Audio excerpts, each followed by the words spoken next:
Cœur de bronze de Purefru Batrouillac.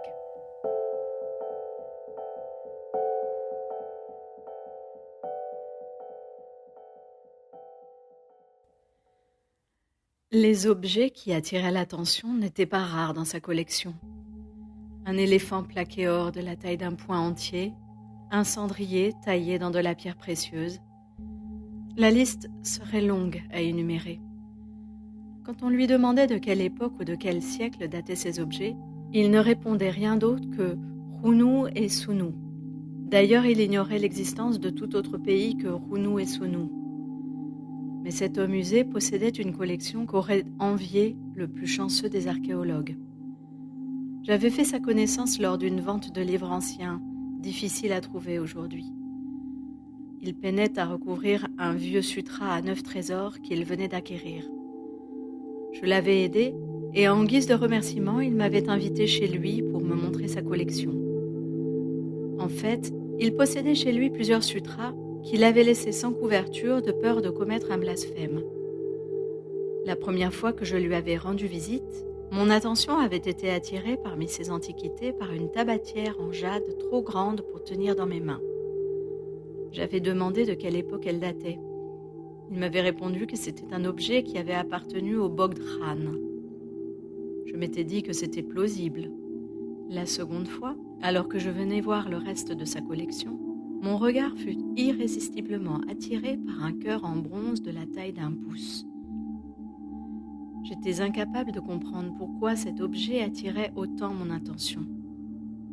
Ce cœur en bronze brut, sculpté grossièrement et peu attrayant, était probablement l'objet le plus insignifiant et le moins précieux de sa collection.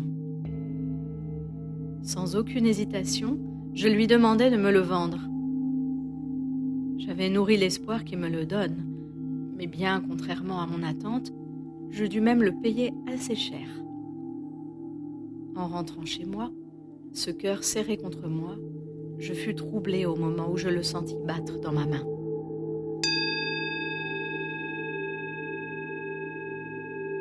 À partir du lendemain, je pris l'habitude de garder dans le creux de ma main ce cœur en bronze partout où j'allais. De jour en jour, il brillait de plus en plus, rayonnant tel un lutteur vainqueur d'une Dame nationale 10 années de suite. Ce n'était peut-être pas la meilleure comparaison, mais elle n'était sans doute pas si inappropriée que cela, car ce cœur m'évoquait le corps d'un homme fort, bâti comme un osselet bien nettoyé.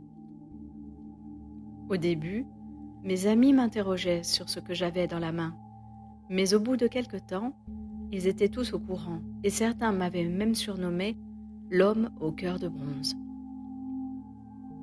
Finalement, j'eus le sentiment, lorsque j'avais mon cœur en bronze en main, d'être plus sûr de moi et de voir les choses prendre la tournure que je désirais.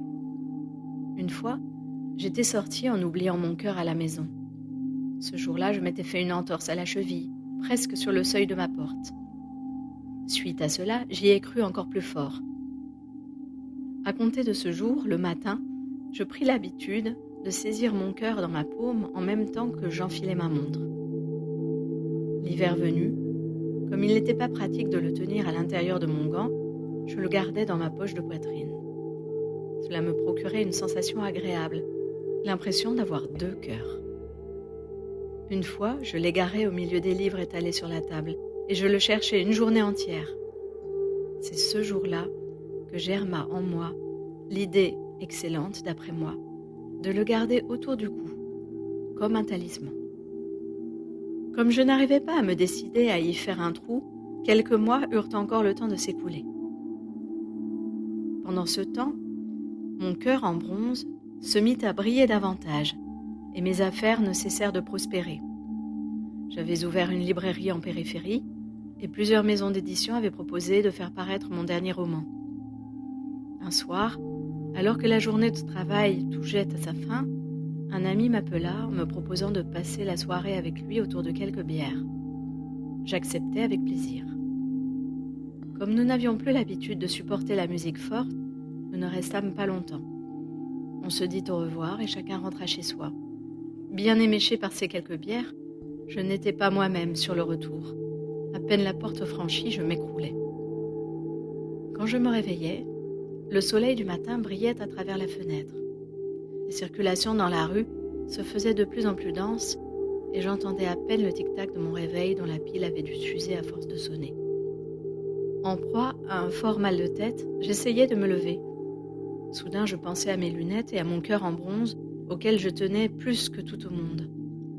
2 heures durant, je le cherchais. Il n'était nulle part. Je demandais à mon ami s'il avait aperçu mon cœur. Il ne l'avait pas vu. Alors aussitôt, je m'habillais et j'examinais le sol partout où j'étais passée. En vain. Tout était fini. Je sentis mon cœur faiblir. Toute la journée, je restais immobilisée dans mon lit à regarder le plafond, pris de douleurs lancinantes dans la poitrine. Je me sentais horriblement mal. La nuit, je fus réveillée en sursaut par un cauchemar dans lequel j'eus la vision de ma poitrine totalement vide.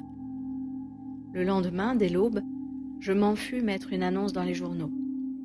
Perdu, antiquité, petit cœur en bronze, récompense substantielle à la personne qui le rapportera. Et je passai la journée couchée à attendre la sonnerie du téléphone. Elle retentit vers 22 heures. Je m'empressai de décrocher et m'écriai « Qui est-ce » J'entendis une voix de jeune fille, douce et particulièrement mélodieuse. « J'ai trouvé votre petit cœur en métal. Il était sur ma route ce matin. » J'eus la sensation que le soleil se levait. Immédiatement, je lui donnai mon adresse. « Prends un taxi, je te rembourserai. » « Excusez-moi, monsieur, il est tard maintenant. Venez le chercher demain matin à 10 heures à mon école, » dit-elle en m'expliquant comment m'y rendre et où était sa classe. Malgré le soulagement que j'éprouvais d'avoir retrouvé mon cœur, je sentais de temps en temps revenir les douleurs à ma poitrine, et jusqu'à l'aube, j'eus du mal à dormir. Le temps fut long à passer. Impatiemment, j'attendis que 10 heures sonnent et me rendis aussitôt à l'école. Je n'eus pas à chercher longtemps. Une petite jeune fille aux longs cheveux clairs, habillée à la mode, m'attendait devant sa classe, mon cœur dans sa main. « Bonjour. Est-ce toi qui as trouvé le cœur que j'ai perdu ? » ?»« Oui, le voici. Vous allez me donner la récompense maintenant ? » ?»« Comment ? Ah oui, bien sûr, tiens. Merci à vous. »« Non, merci à toi. Tu m'as sauvée. Au revoir. » Elle retourna dans sa classe. Moi, content d'avoir retrouvé mon cœur, je rentrai chez moi à grandes enjambées. Serré dans ma main, mon cœur était tout mouillé.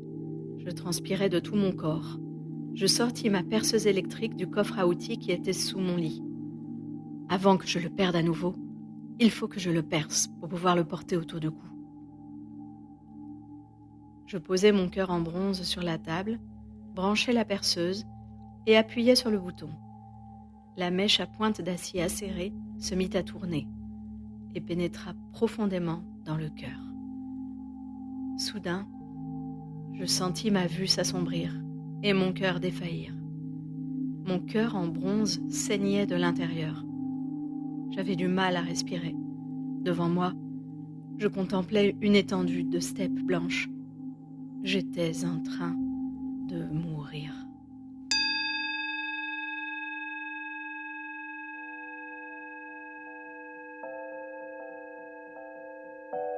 C'était Cœur de bronze de Pourefrou Batrouillac.